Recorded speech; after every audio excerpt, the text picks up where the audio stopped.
de otro mundo, y lo que revisamos ahí fue que normalmente el INR en una persona sin anticoagulación, su INR va a andar entre 0.9 y 1.1, y cuando ya estamos hablando de una anticoagulación efectiva, pues básicamente estaríamos hablando nosotros de INRs alrededor de 2 o de 3. Y ya dependiendo de la gravedad de la formación de coágulos, subirías la dosificación de anticoagulante, subiendo obviamente el tiempo de protrombina, lo que también te subiría la proporción, y ya aplicando el factor, el INR. Pero también dijimos, un INR arriba de 5 puede ser contraproducente, porque si el paciente presenta una hemorragia, esta puede ser de difícil control. ¿De acuerdo? Entonces ya formamos coágulo, ya vimos cómo monitorear, ¿sale? Ahora lo que vamos a ver es, una vez que tenemos nosotros generado el coágulo, ¿sí? ¿Qué sucede? El vaso se va a restaurar, ¿cierto? Y si el vaso se restaura, ¿qué va a pasar con el coágulo? Se va a soltar. Y el problema con que se suelte es, mientras estés en vasos de calibre amplio no hay problema, pero sabemos que los vasos sanguíneos se van bifurcando, ¿cierto? Y cada vez se van haciendo más delgaditos. Es ahí donde se puede dar un accidente vascular, ¿sí? Por oclusión, dándote zonas de isquemia y zonas de, ahora sí que en las que se puede acumular la sangre y puede haber rotura de un vaso sanguíneo. Entonces, naturalmente, si mi cuerpo genera o activa cascada de coagulación de manera retardada, me va a activar a un grupo de proteínas que se encargan de hacer la fibrinólisis del coágulo que está obstruyendo el vaso. ¿Para qué?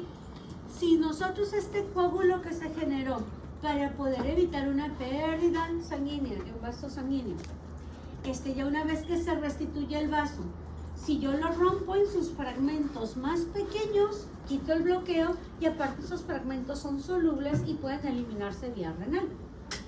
A estos fragmentos que resultan de la degradación de estas fibritas blancas, que son en realidad la fibrina. El coágulo es la fibrina compactada atrapando células, glóbulos blancos, glóbulos rojos, plaquetas. ¿De acuerdo? Pero una vez que suelto esas amarres de fibrina, el producto principal es el dímero D.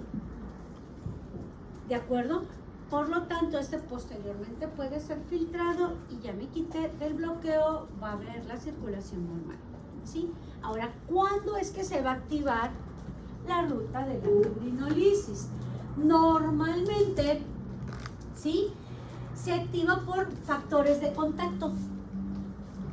¿Cuáles son los factores de contacto que se liberan del endotelio vascular cuando tengo daño del interior del vaso activando la vía intrínseca?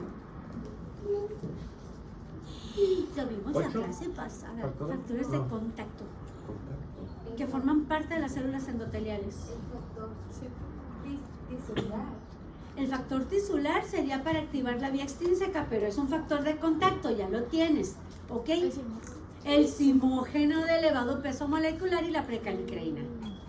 Sí, entonces cuando se daña el vaso desde adentro, por probable depósito de anticuerpos, activando el complemento, generando el complejo de ataque a membrana, haciendo que se vacíe el contenido de la célula endotelial, entonces se liberan simógeno de elevado peso molecular, precalicreína, que de manera retardada van a activar lo que viene siendo el plasminógeno, ¿sale? El plasminógeno que se produce en hígado y lo transforman en la forma activa llamada plasmina, que ahora va a venir a atacar a la fibrina, y los productos o fragmentos que de ella resulten es lo que se conoce como dímero D. ¿De acuerdo? Ahora, básicamente otro factor de contacto sería factor tisular, que es el que se libera por traumatismo de tejidos, tisular, tissue, tejido. ¿Sale? Ese también de manera retardada tiene acción sobre el plasminógeno que se está produciendo en el hígado. Entonces, ¿Qué sucede ante una ruptura o una alteración de un vaso sanguíneo? ¿Sí? Primero se activa la vía de la coagulación extrínseca e intrínseca por los factores de contacto, y como lo hace su máquina, su computadora, ustedes están trabajando y a veces en segundo plano está haciendo actualizaciones, ¿verdad? Entonces, ok, primer plano está coagulando, segundo plano empieza a activar cascada de fibrinólisis. ¿De acuerdo? Ahora, hay otras moléculas que pueden actuar como activadores de la fibrinólisis, y esas moléculas ustedes en el área médica los utilizan como fibrinolíticos para pacientes, por ejemplo, que están presentando un coágulo cerebral, o para personas que tienen un coágulo pulmonar que está afectando un vaso grande, ¿sí? O pacientes que lo tienen con un catéter subclavio, un catéter central, ¿sale? Y saben que ese catéter tiene que estar bien anticoagulado precisamente para evitar la formación de coagulitos que a la hora de meter una solución a través de él pudieran quedar en circulación y generar un evento vascular. Entonces, estas sustancias son la urosinasa, por ejemplo, la streptosinasa, que les sonarán conocidas por microbiología. Hay microorganismos que las producen y que tienen función de activar la ruta de la fibrinólisis. Por eso muchas bacterias te producen hemorragias o tienen cuadros hemorrágicos, ¿sí? Por moléculas que activan fibrinólisis. ¿Va?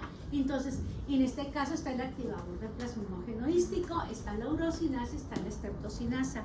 Ustedes como médicos generales las van a usar usualmente, ¿no? Casi siempre se utiliza en área de urgencias o en la unidad de cuidados intensivos. Si tienes un paciente con un coágulo, sobre todo a nivel cerebral, y que está condicionando una alteración de funciones severa, los van a poner vía intravenosa lo más cercano al área de afectación, y lo van a trabajar con mucho cuidado, van metiendo la dosis bien despacito para evitar una hemorragia mayor.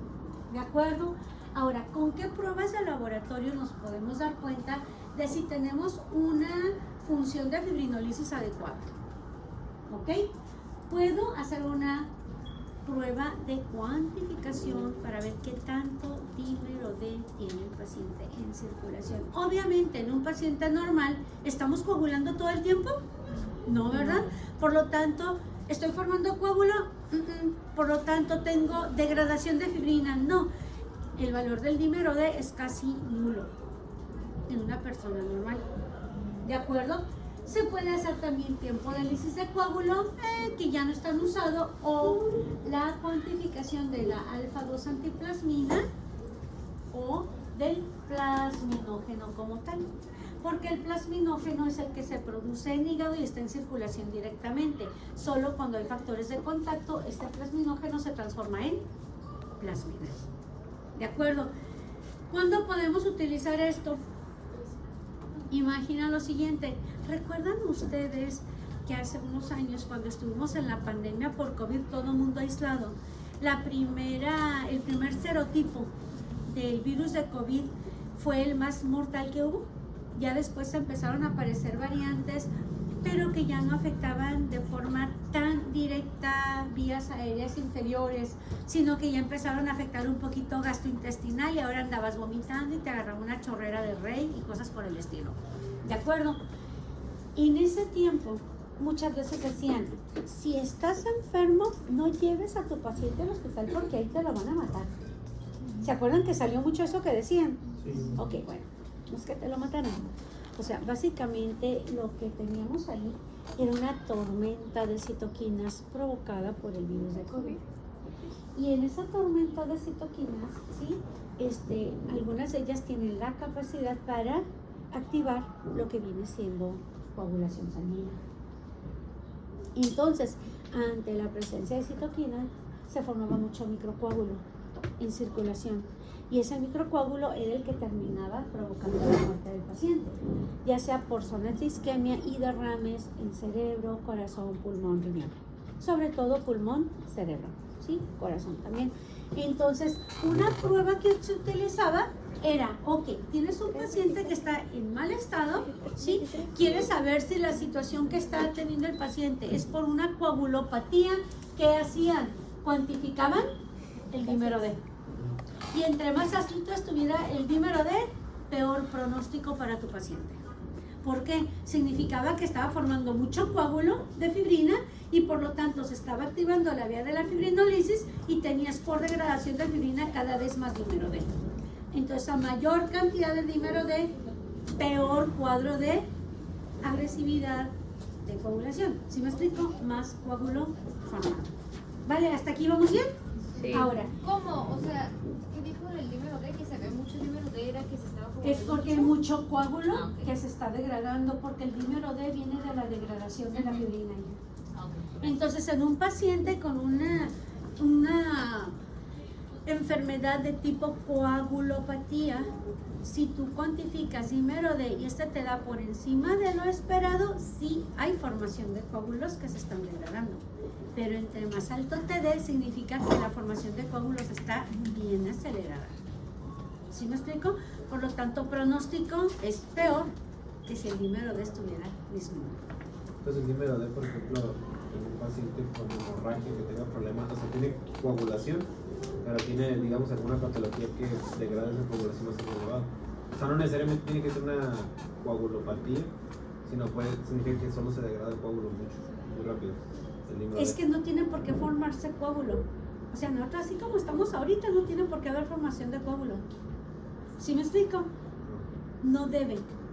Y si se forman coágulos son microcoagulitos chiquitos a nivel de capilares y luego se van a degradar y por eso tenemos un valor normal de dímero D bajo. ¿Sí? Entonces, no debe haber dímero D fuera del rango de referencia hacia arriba. Si lo hay, implica que hay coágulo. ¿De acuerdo? Y entre mayor sea, mayor número de coágulos o mayor extensión de la zona con patología de coagulación. ¿Me explico más o menos? ¿Vale? Ok, ahora, ¿cuáles son las patologías que ustedes pueden encontrarse como médicos generales y pueden llegar a detectar a través de la medición de tiempos de coagulación y obviamente también viendo la clínica y los antecedentes del paciente? Pregunta, ¿estuvieron el día muy cansado o ya están cansados esta semana? Yo creo por allá con comunidades. ¿Por comunidad? ¿Fueron a comunidad hoy? Ayer. Ah, pero ayer estuvo el día bien caliente. Así que se dieron su buena deshidratada. Entraron en golpe de calor y todavía les dura cabezones. No les digo. Ok, bueno. Ok, trastornos. Están los trastornos genéticos y están los trastornos adquiridos. ¿De acuerdo? Dentro de los trastornos genéticos están las típicas hemofilias. No le subí la presentación, ¿verdad? No, acabo de checar y La no. zona se me fue. Voy a tratar de que ahora no se me olvide. Es más, saliendo de la clase luego antes de que se me olvide. Cuando me salga me dices, presentación por favor. Porque se me va el rollo bien gacho. Ya me está dando Alzheimer. ¿Ok? Bien, entonces. Bueno. Ya se me olvidan muchas cosas, pero más que nada estoy como ustedes, tantas cosas por hacer que más de una se te va. ¿Cierto? Entonces, ojo, dentro de las congénitas están las características hemofilias. ¿Sí? Las hemofilias tenemos dos tipos principales, hemofilia A y hemofilia B, que básicamente tenemos alteraciones de dos factores de la vía intrínseca de la coagulación. Puede ser que mi hígado no esté formando factor 8 o puede ser que mi hígado no esté expresando factor 9. ¿Sí? El más severo es la deficiencia de factor 8. ¿Sí? Los pacientes van a presentar características anatómicas muy particulares, tienden a ser personas como muy delgadas y curiosamente si no me preguntan por qué, porque no lo he investigado. Lo que son las articulaciones se ven como más prominentes. ¿De acuerdo? Se ven como un poquito más prominentes. Igual si ustedes ven a la persona, su cabeza es más grande del promedio normal. Son yucatecos. Ok, parecen yucatecos. Así su cráneo, su cabecita más grande y tienden a ser muy delgados. Tienden a ser muy delgados. Al menos los pacientes con hemofilia que me ha tocado conocer tienden a tener esas características. ¿De acuerdo? En este caso está ligado al cromosoma X, las hemofilias.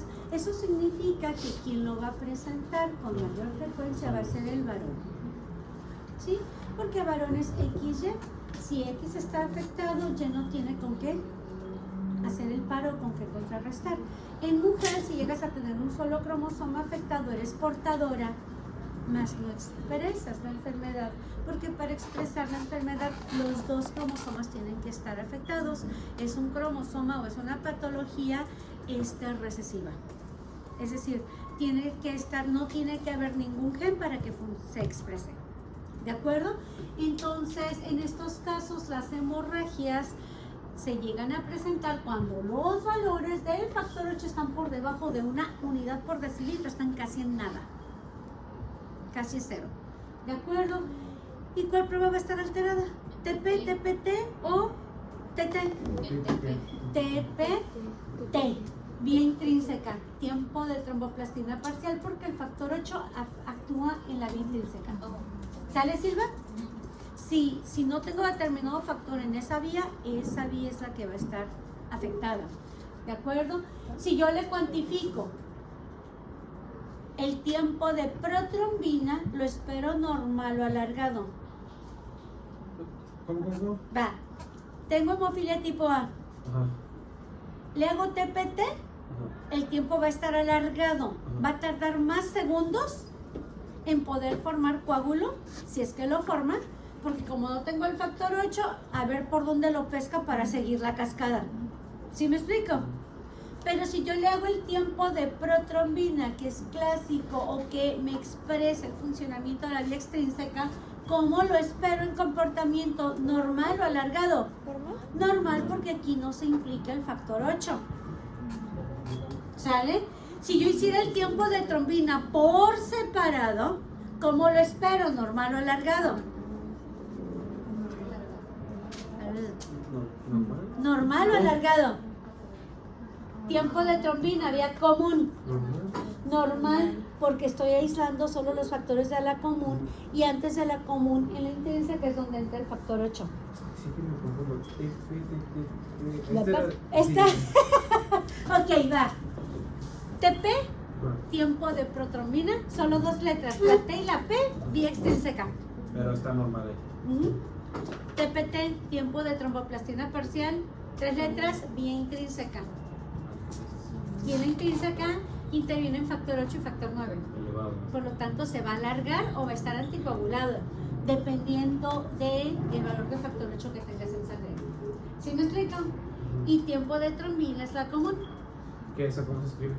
TT, tiempo de trombina, TT, como T al cuadrado. ¿Sale? Va. En la hemofilia B tenemos básicamente ligado a cromosoma X también, factor 9 vía intrínseca, la prueba que se va a alargar o que va a aparecer como anticoagulante, o sea, como fallo de coagulación, va a ser también el TPT o TTP. ¿De acuerdo? Siguiente. Enfermedad de von Willebrand. ¿Sí? Y von Willebrand no es factor 8. Y lo confundimos mucho con factor 8. ¿Sale? Factor 8 se produce en el endotelio vascular, a diferencia de todos los demás factores de la coagulación y moléculas controladoras de la coagulación. Pero aparte del factor 8 está el factor de von Willebrand. ¿De acuerdo? Lo confundimos mucho con el 8, pero fíjense, lo confundimos por esto. Factor de von Willebrand forma parte del endotelio y factor 8 también se forma en el endotelio, pero sale a torrente sanguíneo. ¿Sale? Factor von Willebrand está pegado en la membrana del endotelio vascular. ¿Sale? También está pegado en los megacariocitos, lo expresan también los megacariocitos. Y es cuando el megacariocito básicamente madura dentro de la médula, por ser una célula mega gigantesca y no puede salir, ahí se fragmenta, ¿cierto? Por lo tanto, quiere decir que el producto resultante de la fragmentación del megacariocito, que sí puede salir de médula a torrente sanguíneo y se llama plaqueta, también expresa factor de von Willebrand. ¿Me explico? ¿Sale? Entonces, no es una enzima como los demás factores. Sin embargo, funciona como un factor de contacto entre la plaqueta y el endotelio. ¿Me explico más o menos? Entonces, y también se une con el factor 8. Por lo tanto, te permite la activación de la vía intrínseca. ¿Me explico?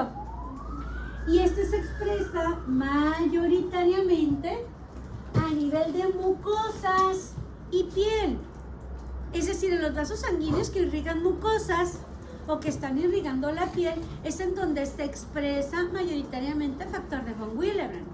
Por eso en los niños pequeños, sobre todo cuando presentan epistaxis de manera frecuente, ¿sí? Entonces lo que hacen es, bueno, a lo mejor lo que trae es deficiencia de factor von Willebrand, o trae una fragilidad capilar, o tiene capilares muy pegados hacia la superficie mucosa. Por lo tanto, tiempos como el día de hoy que te resecan la mucosa hacen que se reseque el vaso sanguíneo y fácilmente truene. Entonces hay que ver cuál es la causa. ¿De acuerdo? En este caso también puede estar en lo que viene siendo vasos sanguíneos que irrigan mucosa intestinal. ¿Qué prueba estar alterada aquí? ¿TP? ¿TPT o TT? PPT.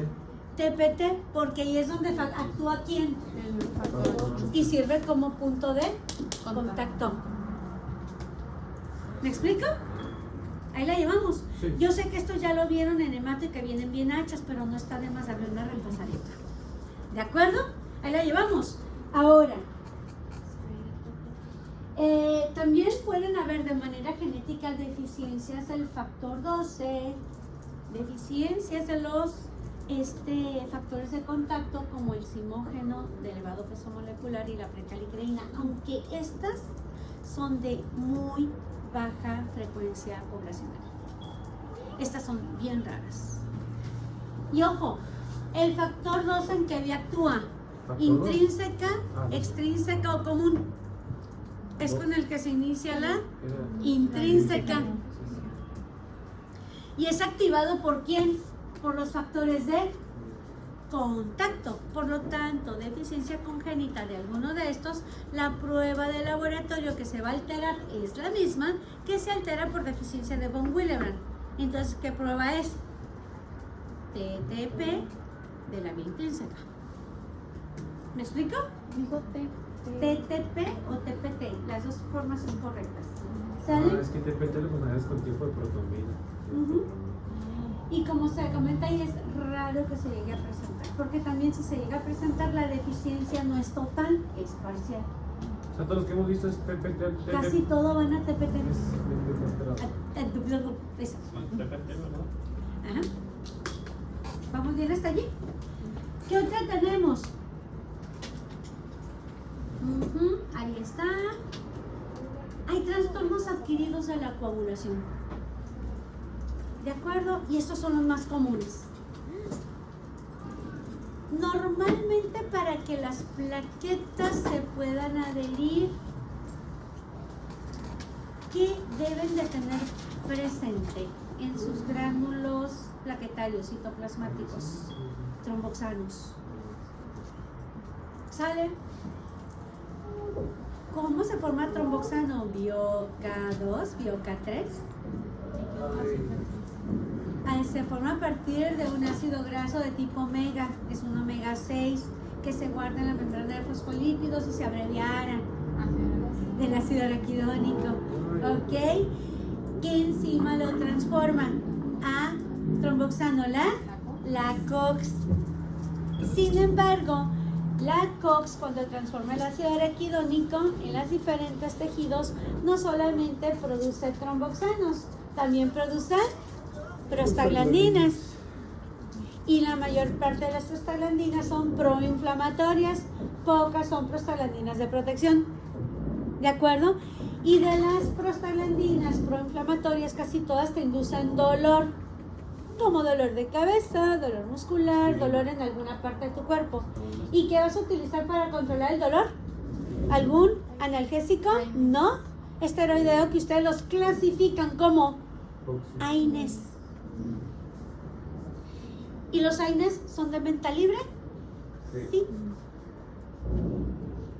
Y la gente que es la mayoría de nosotros, y que no tiene un conocimiento al menos básico de situaciones médicas, si tienes un dolor y una dosis no te la quita, te empujas otra, ¿verdad? Y te empujas otra, y te empujas otra hasta que te quitas el dolor o te atarantas y te quedas dormido. ¿De acuerdo? Y muchos de los AINES, al ser inhibidores de la ciclooxigenasa, son inespecíficos, es decir, le pegan a todas las COX. Por lo tanto, no solamente te van a bloquear lo que viene siendo las ciclooxigenasas que van hacia prostaglandinas, y también la que te va a tromboxanos y también la que te da hacia prostaglandinas de protección. Por eso el abuso de AINES te condiciona una gastritis, porque ocupamos prostaglandina E para mantener la mucina gástrica. Si tú estás constantemente utilizando AINES, inhibes la producción de prostaglandina E, por lo tanto se disminuye la producción de mucina. Por efecto de ácido clorhídrico se empieza a atacar directamente lo que viene siendo pues musculatura de gastro, y empieza ahora a dar y te lleva a la generación de úlceras. Por eso a las personas que ya tienen de base una gastritis te dicen, para controlar el dolor no utilices AINES de acción general, vas a usar AINES COX específicos, porque de otra manera la gastritis se acelera, se exacerba y puede incluso haber hematemesis, porque una vez que se genera la úlcera podrá coagular por intervención de plaquetas de forma adecuada. Si las plaquetas tienen inhibidos a los tromboxanos, No. dijo mi mamá que no.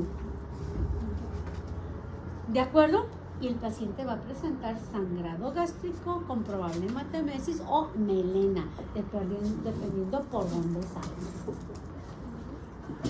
¿De acuerdo? ¿Sale? Entonces, los trastornos adquiridos de la coagulación usualmente son influidos por el uso de medicamentos, aunque hay otras situaciones. Por ejemplo, trastornos autoinmunes. ¡Hey, chavos! ¿Sabían que los anticuerpos que se forman en una patología autoinmune también pueden generar anticuerpos contra factor 8? Y se pueden generar factores contra o anticuerpos contra factor von Willebrand y contra factor 9. Si yo tengo un paciente que tenga lupus eritematoso sistémico y este me está generando anticuerpos antifosfolípidos, de entrada, ¿qué día de la coagulación voy a activar? Es la intrínseca. La intrínseca, porque los anticuerpos al unirse al fosfolípido te activan el complejo de ataque membrana. Complemento, rompen las células del endotelio, liberas limógeno elevado, peso molecular y precalicreína y tómala, empezaste vía intrínseca. Pero aparte, puede ser que la hemorragia todavía sea peor. Aquí tendremos una coagulación intravascular diseminada crónica, ¿sale? Pero si aparte estás formando anticuerpos contra el factor de von Willebrand o anticuerpos contra el factor 8, aquí sería una situación diferente. ¿Sí? En lugar de coagular, no coagularías. Porque el anticuerpo te neutralizaría el factor 8 o te neutralizaría el factor von Willebrand. En ambos casos tendríamos hemorragia. Una hemorragia por consumo, cuando se trata de un síndrome antifosfolípido, o una falta de control hemorrágico porque el factor 8, el 9 o von Willebrand no se están pudiendo utilizar porque están neutralizados, y en ese caso la vía intrínseca queda a medias y nunca llegas a activar trombina, y en ambos va a haber hemorragia, una por consumo y una por falta de coagulación. ¿Me explico más o menos? ¿Sale? Los veo bien cansados. Hemorragia o falta de control. Hemorragia puede ser por dos casos: por una coagulopatía debido a una coagulación intravascular diseminada que implica gasto o consumo de factores, o si el anticuerpo va dirigido contra factor 8, factor 9 von Willebrand, como estás neutralizando el factor de coagulación. Acuérdense que la cascada de coagulación es como efecto dominó, ¿no? Pero si llegas a un hueco donde no está el factor, se cae la pieza y ya no avanza la otra. Se detiene el proceso de coagulación. ¿Me explico? Ok, las neoplasias también pueden alterarte los factores de coagulación. ¿De acuerdo? Lo que viene siendo fármacos como la isoniazida o antibióticos pueden afectar las funciones del factor 13 y del factor 5. Estos que vía de la coagulación no afectan. Extrínseca, intrínseca o común. Estos son común. Por lo tanto, si afecto la común, TP y TPT van a salir alargados. Porque coinciden en la común. ¿Sí me explico? ¿Sí? ¿Qué otros factores adquiridos tengo? Trastornos adquiridos. La amiloidosis. En la amiloidosis, si ustedes recuerdan, las proteínas amiloides son proteínas que en lugar de tener una estructura secundaria alfa soluble, tienen una estructura beta insoluble. ¿Sí? Entonces, imagínate una amiloidosis que esté afectando al factor 10. El factor 10, ¿en qué vía está? En las 3. ¿Por qué? Porque participa en la común. Tiene que activarlo. Participa en la común. Si la común está afectada y como es la parte terminal de la intrínseca y la extrínseca, las 3 pruebas se alteran. ¿Me explico? Sí. Y en este caso se debe a que este factor 9, en lugar de que esté soluble, se produce de manera natural ya insoluble, por lo tanto está inactivo. Falta esa pieza del dominó que se va a caer. ¿De acuerdo? Y las más comunes. Acá. En el lupus eritematoso sistémico, lo que decíamos, se desarrollan anticoagulantes lúpicos. ¿Qué son los anticoagulantes lúpicos? Son anticuerpos dirigidos contra los fosfolípidos. Por lo tanto, se activa lo que viene siendo una cascada de coagulación de la vía intrínseca y te condiciona una coagulación intravascular diseminada crónica que te lleva a un consumo de factores más rápido de lo que el hígado puede formar. Por lo tanto, tienes una deficiencia de factores en circulación, un aumento de formación de coágulo, y si forma coágulo se activa fibrinólisis, ¿verdad? Por lo tanto, ¿qué va a pasar? Si se activa fibrinólisis, ¿cómo espero el dímero D? Incrementado, y la prueba de base del sistema de coagulación que se va a elevar va a ser el TNTP. ¿Ok? Vamos más o menos hasta ahí. No se apuren, que ahorita vamos a trabajar con un cuadrito a ver qué tanto entienden, a ver qué tanto pueden aplicar esto, y les tengo un caso clínico. ¿Sale? Antes de hacer la asignación de casos para el team del segundo parcial. Digamos que para términos, como dijo el caso clínico de pregunta, para diferenciar, porque hay muchos que afectan factor 8 y factor Miller, para diferenciar qué va a ser clínica. Clínica asociada, porque la prueba va a ser la misma. Sí. Solo tienes que acordarte qué factores participan en cada vía. Para más o menos. Y ya en la clínica y en los antecedentes o en las pruebas te va a decir, dentro de las pruebas realizadas se detectó que tiene un incremento o una disminución de tal factor. Ok, ya. Y ya con eso te puedes guiar.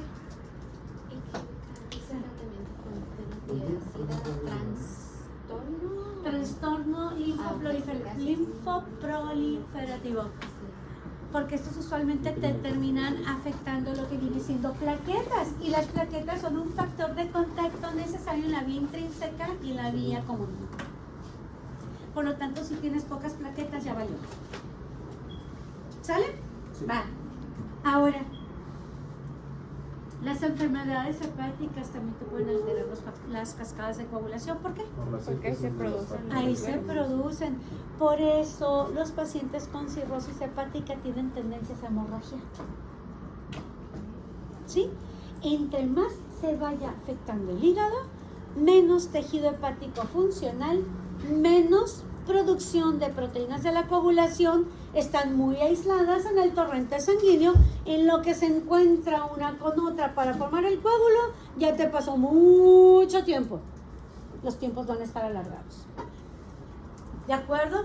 Y aquí, ¿qué vías o qué pruebas se van a ver alteradas? ¿Alguna en especial? No. Todas. Porque el único factor que no se forma en el hígado es el factor 8.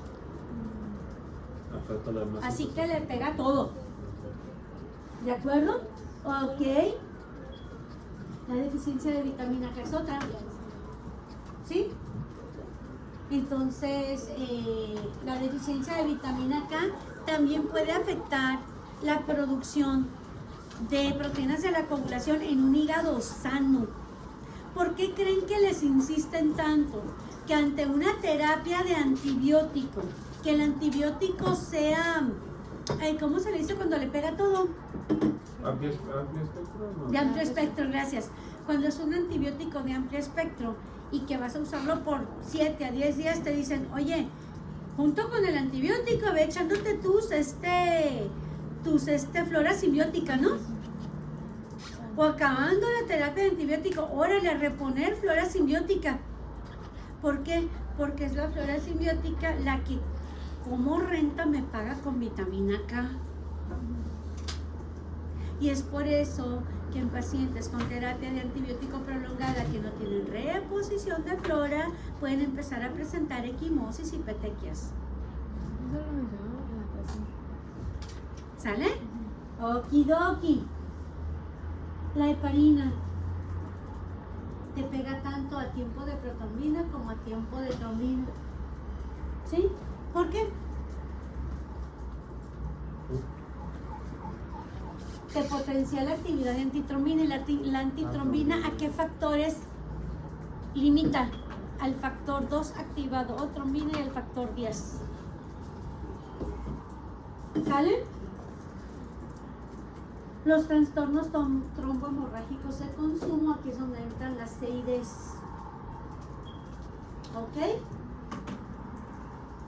Que pueden presentarse en inapatopatías, que pueden presentarse en neoplasias. Ojo, hace ratito veíamos neoplasias, ¿verdad? Y si se fijan, en neoplasias no aparecía nada de por qué lo hacía. Ok, hay neoplasias que producen moléculas activadoras de plasminógeno. ¿De acuerdo? Ahí la llevamos. ¿Sale?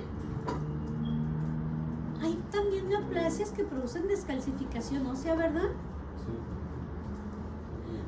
Sí. ¿Qué hormona es la que induce el proceso de degradación de hidroxiapatita en hueso?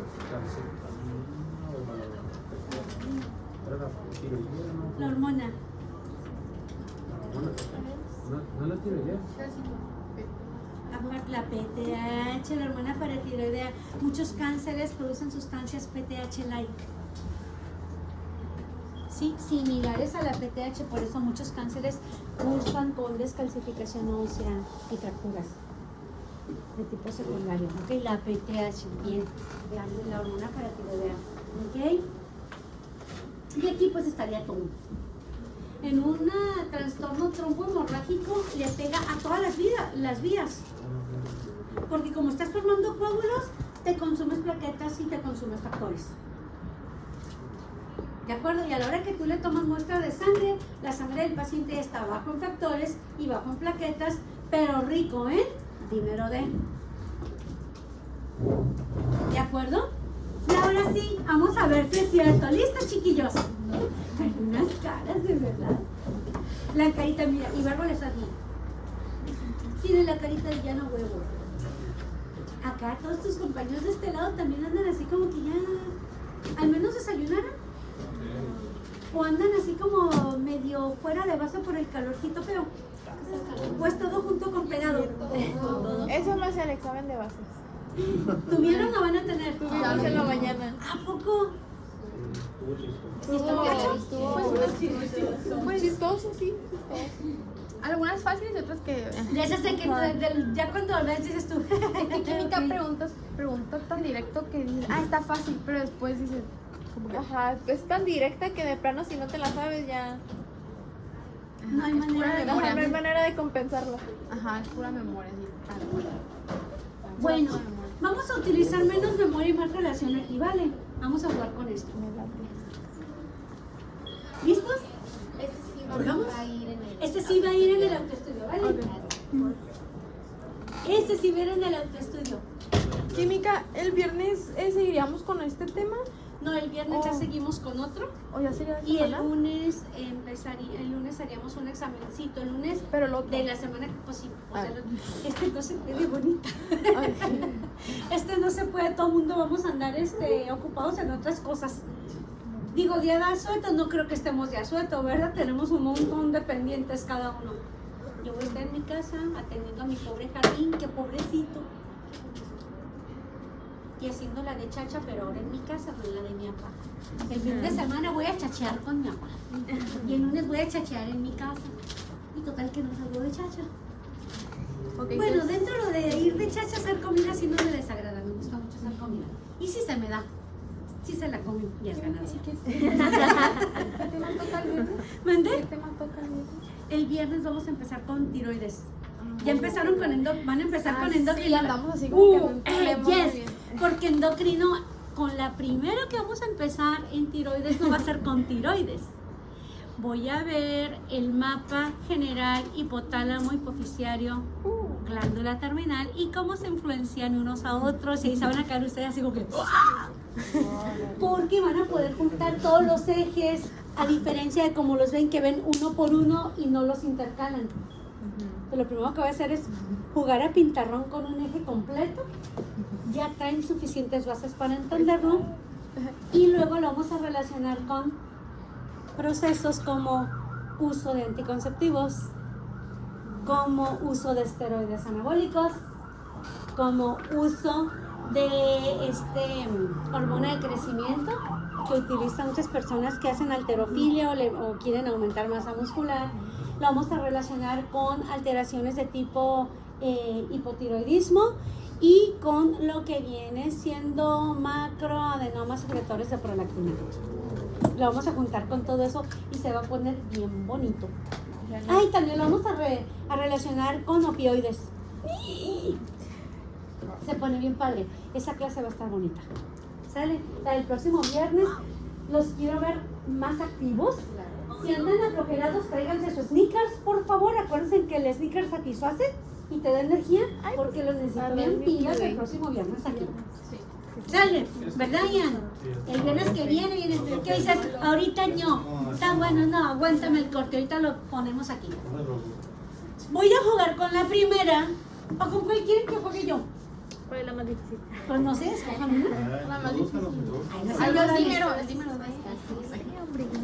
¿Con cuál patología? ¿Cirrosis? ¿Tratamiento con cumarina? ¿Tratamiento con heparina? ¿Coagulación intermuscular diseminada? ¿Deficiencia de factores? ¿Con cuál? Cumarina. ¿Con cumarina? Vale. Yo desarrollo cumarina, les doy 5 minutos para desarrollar a los demás y luego paso gente al pintarrón para que rellenen. Dale. Ahorita hasta me despiertan cabezones. ¿Sale? Viene. Se va a poner bonito. Ay, ¿Cómo se espera? Aquí llorona, oiga. Bueno, voy a subir la pantalla, ¿vale?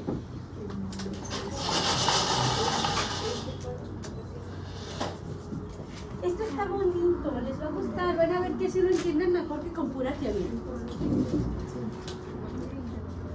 ¿Listos? Inhalen. Detengan, exhalen. A darle. Tratamiento con cumarina. Antes de cualquier cosa, las pruebas con las que podemos monitorear el estado de coagulación de un paciente son TP, que me habla de la vía extrínseca, TPT o TTP. También lo pueden encontrar como TTP activado, que es el más común. Es la vía intrínseca. ¿De acuerdo? TT o tiempo de trombina corresponde a la vía común. Plaquetas ya se las saben. Las puedo encontrar en lo que viene siendo la biometemática. Sin embargo, biometemática me dice cantidad más no función. ¿Ahí qué le ponemos? Si quiero verificar, aquí vamos a poner si van a estar normales, elevadas o bajas. ¿Ok? Plasminógeno se produce en hígado y el dímero de o producto de degradación del fibrinógeno lo vamos a encontrar elevado cuando tenemos formación de coágulo y se está degradando. ¿Sí? Entonces, ya que tengo ubicado el tipo de exámenes y para qué sirven, Ahora voy a ubicar la alteración. En este caso, mi paciente está recibiendo tratamiento con cumarina. La cumarina, ¿qué es lo que va a provocar? Va a interferir con la reacción de la vitamina K. Y sabemos que la vitamina K es necesaria a nivel hepático para formar 4 factores de la coagulación que forman una fecha. ¿Se acuerdan de la fecha? 1972, en donde el 1 no es 1, es factor 10, Así es. factor 9, factor 7 y factor 2. Significa que esos factores de la coagulación, dependiendo de la dosis de anticoagulante, es decir, la cantidad de factores disminuidos, es dosis dependiente. A mayor dosis, menos cantidad de esos 4 factores. Poca dosis, más cantidad de esos factores, porque no inhibo tanto vitamina K. ¿Me explico? Entonces, ¿cómo espero encontrar el tiempo de protrombina, es decir, de la vía extrínseca en un paciente con cumarina? ¿Alargado o normal? Alargado. Alargado, porque la vía extrínseca que utiliza factor 10, 7 y 2. Y si estos están disminuidos, va a tardar más tiempo en lograr encontrar los factores en torrente sanguíneo como para formar coágulos, ¿cierto? Entonces el TP va a estar alargado. Ojo, ¿por consumo o por fallo de factores? ¿Se están consumiendo formando un coágulo o es fallo de cantidad de factores?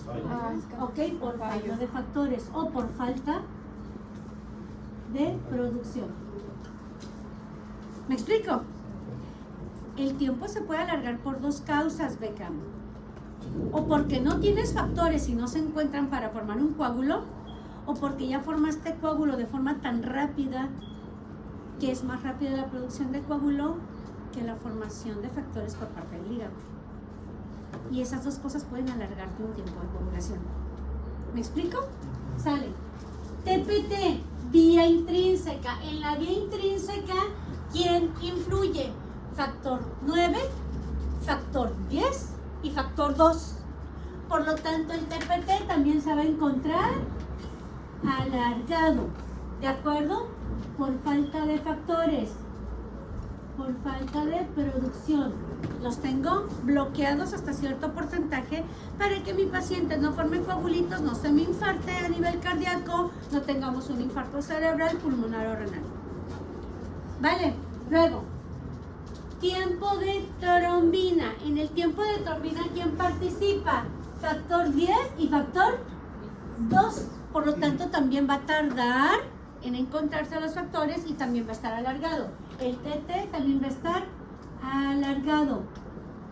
Arriba del 22. TTP arriba de 35.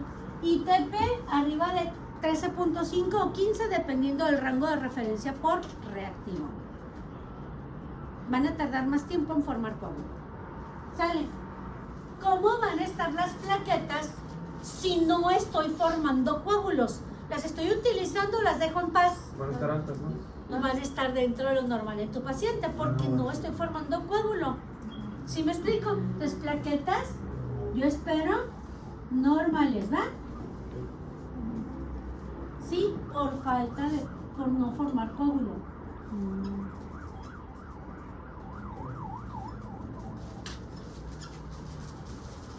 ¿Vale? ¿Cómo estará el plasminógeno en sangre? ¿Lo estoy transformando en plasmina o lo estoy dejando en paz? Normal, porque lo estoy dejando en paz, no estoy formando coágulo. ¿Sale? ¿Y cómo espero el dímero D si no estoy formando coágulos? Normal, porque solo se aumenta cuando hay coágulo y degradación de fibrina. ¿Me explico? 5 minutos, completan los demás. Y ahorita voy a pasar a alguien. Listo, cirrosis. ¿Estoy produciendo factores sí o no? ¿En cantidad suficiente? No. Sí, entre menos hepatocitos funcionales tienes, menos albúmina, menos proteínas del complemento, menos factores de coagulación se van a producir. ¿De acuerdo? Por lo tanto, TP, TPT y TT todos van a tender a alargarse. ¿Porque estoy consumiendo factores y coagulando o porque no tengo suficientes factores? Porque no tiene suficientes No factores. suficientes, faltan factores, ¿ok? Faltan, les voy a poner así nada más, que faltan factores.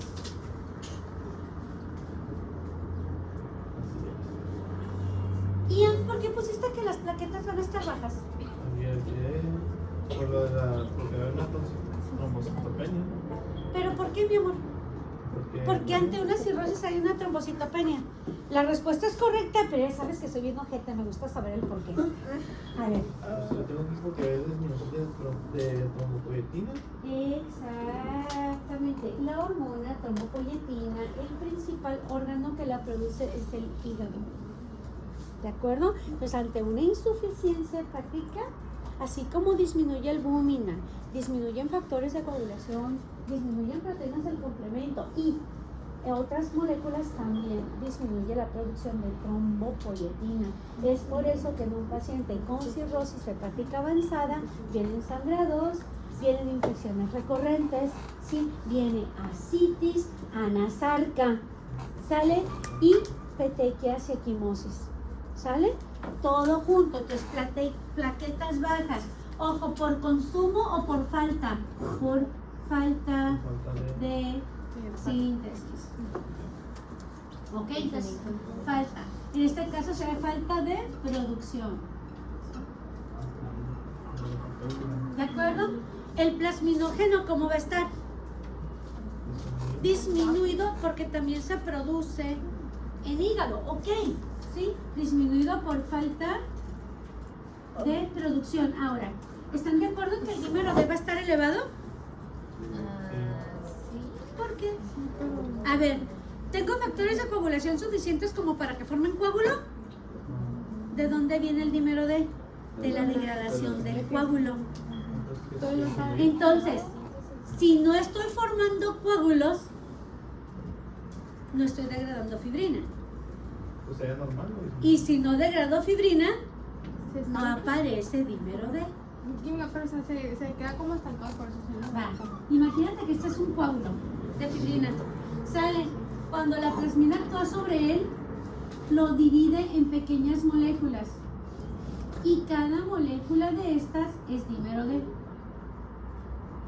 Entonces, para que tú tengas incremento de dímero D, tuvo que haber un coágulo previamente que se esté degradando.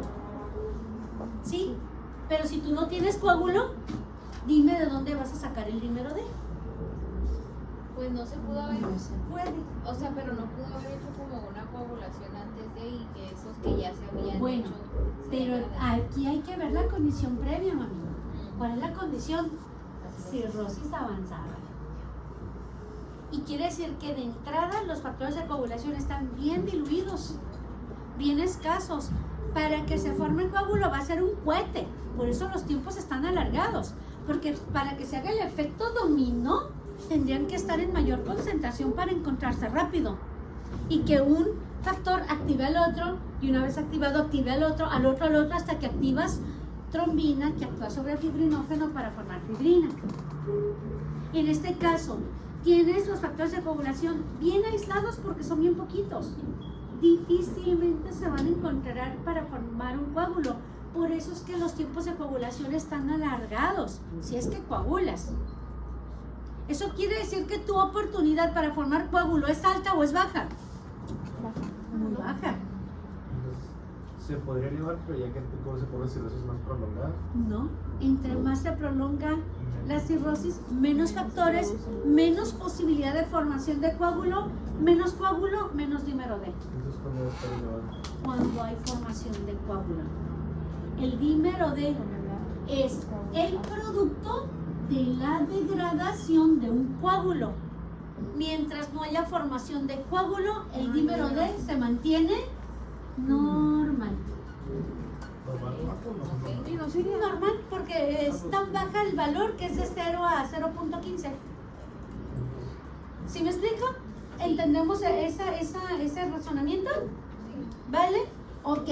¿Ibas a preguntar algo? Pero ¿por qué no bajo? ¿O es lo mismo? Es que el valor normal es bien chiquito.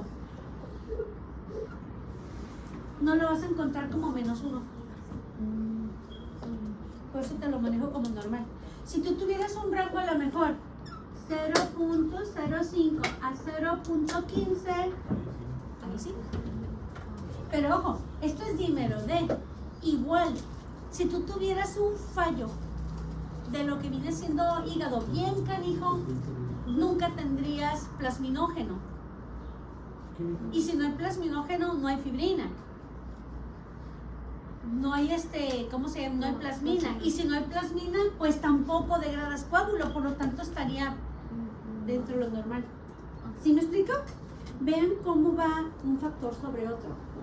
¿Por qué si uno busca sale que los niveles de dímero D están elevados en cirrosis? ¿Perdón? Es que busco niveles de cirrosis, de dímero D en cirrosis y me sale que están elevados A ver, normalmente. ok. Pero en cirrosis, ¿en qué grado? Bueno, esa cosa que no se quita. Dice cirrosis avanzada. Cirrosis avanzada de dímero D. Se aumenta con relación a insuficiencia hepática, valores superiores a punto 5. Valores superiores a 0.5. A ver qué te dice. Dice el nivel de dímero D aumenta a medida que progresa la disfunción hepática, siendo marcadores inespecíficos pero útiles para mejorar la seguridad específica en la Dímero D.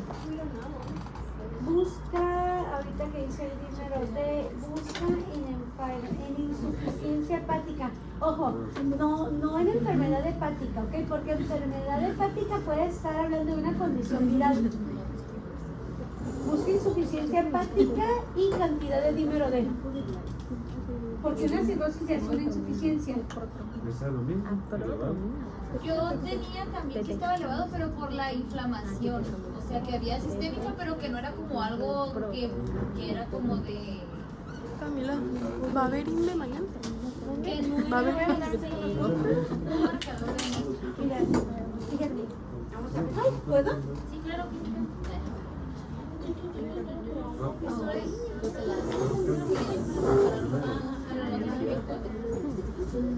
Una revista. O puede elevarse levemente por inflamación sistémica o por pequeños fenómenos trombóticos locales, pero no es un marcador diagnóstico. Beckham, no es marcador diagnóstico por vía hepática, ¿ok? Puede elevarse levemente por inflamación sistémica o pequeños fenómenos trombóticos locales en vasos sanguíneos pequeños, pero no ¿Por qué? refleja sistémico tal cual. Porque no los desecha. Porque está básicamente afectando en lo que viene siendo factores que se quedaron en los capilares más pequeños, no en sistémico como tal. Ok. Sí, por eso te dice que de hasta 0.5, pero no te dice marcadamente elevado y tampoco es diagnóstico. Sí, es como un fenómeno colateral de lo que se quedó en vasos sanguíneos, chiquititos. ¿Sale? Ahora, vamos con la otra. Heparina, ¿quién hizo heparina? A ver, vamos a ver. En la heparina, ojo, ¿qué estamos haciendo? En la heparina lo que hace es sinergia Inhibe lo que era la trombina. con Antitrombina. antitrombina. Por lo tanto, inhibe factor 10 activo, inhibe factor 2 activo. ¿Eso qué quiere decir? Que no se completa la formación de coágulo. Y esto, el 10 y el 2 forman parte de la vía común. Y la intrínseca y la extrínseca convergen en la común. Por lo tanto, los 3 tiempos van a estar alargados. ¿Sí me explico? Entonces, van a estar alargados, alargados, alargados, aquí por fallo de activación.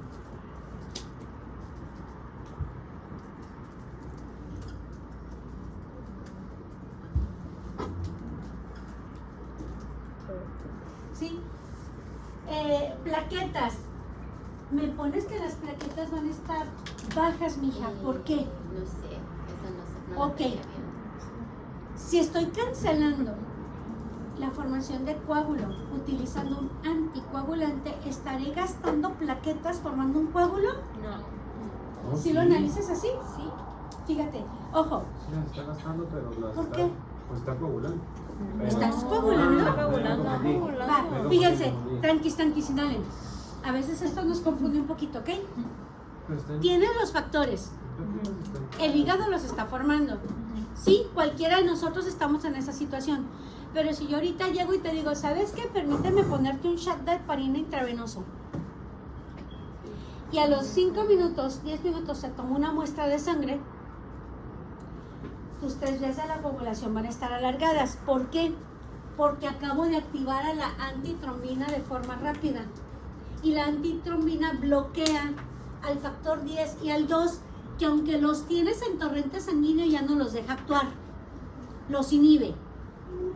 ¿Sale? Por lo tanto, la vía intrínseca, la vía extrínseca convergen en la común. Y en la común es donde tengo el factor 10 y el 2. Entonces, tú empiezas activando los factores de la intrínseca, de la extrínseca, ¿sale? Pero cuando llegas al 10, ya no siguen adelante.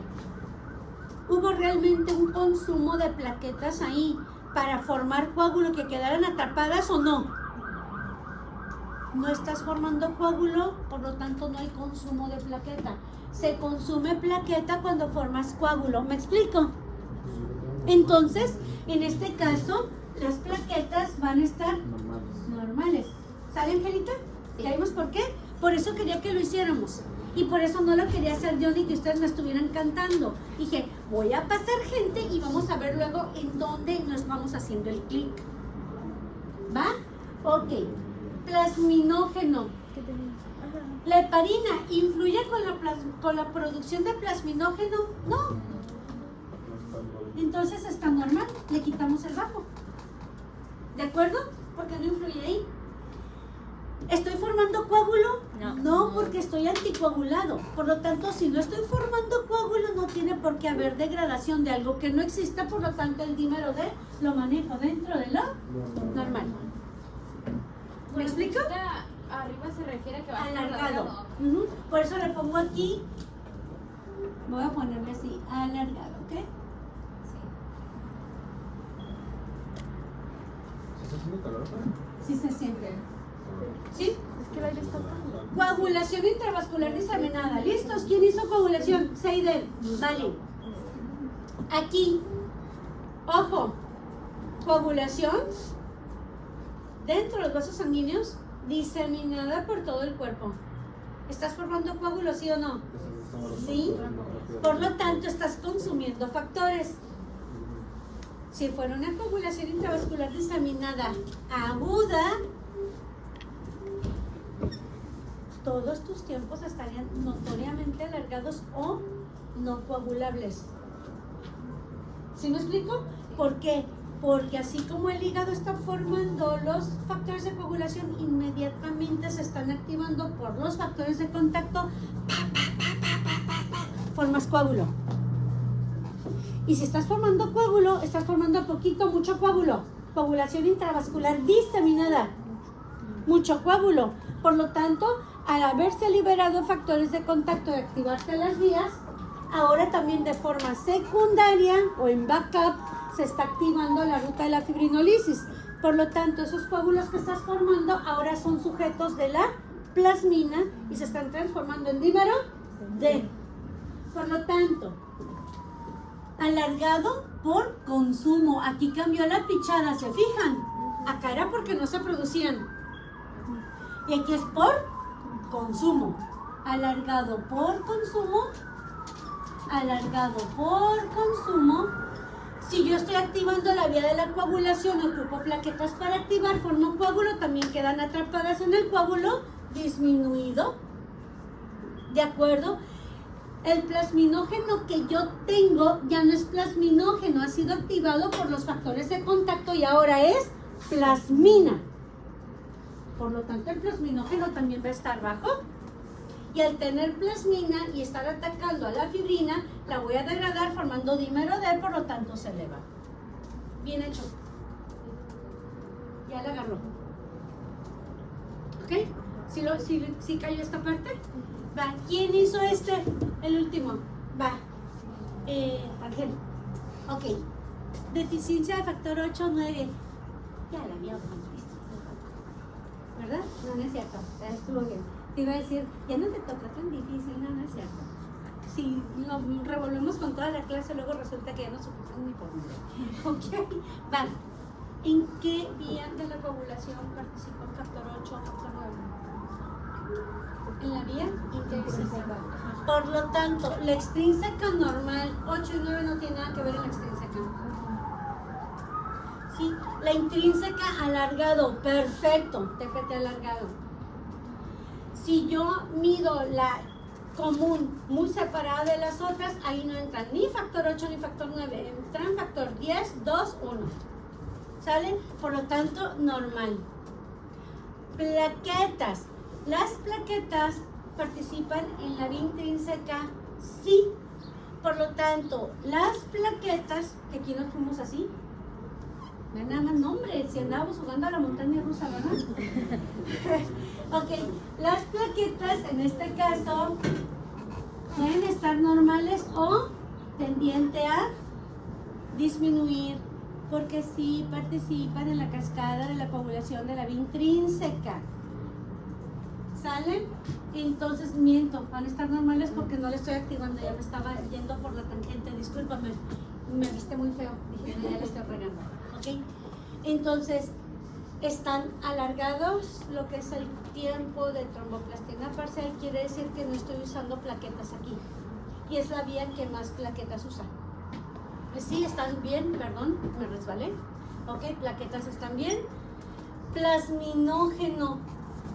Si tenemos tiempos normales y no estoy coagulando en TP y TPT, no estoy formando coágulo, ¿cierto? Y si no estoy formando coágulo, no estoy activando la parte de plasminógeno A. Plasmino, por lo tanto, esta lo espero normal. Sale. Y ojo, aquí me habías puesto alto, ¿verdad? No, es normal. Ok, normal, perdón. Ok, y si no formo coágulo, yo espero el dímero de normal. Ese es el comportamiento para algunas patologías relacionadas con este sistema de coagulación. No les digo que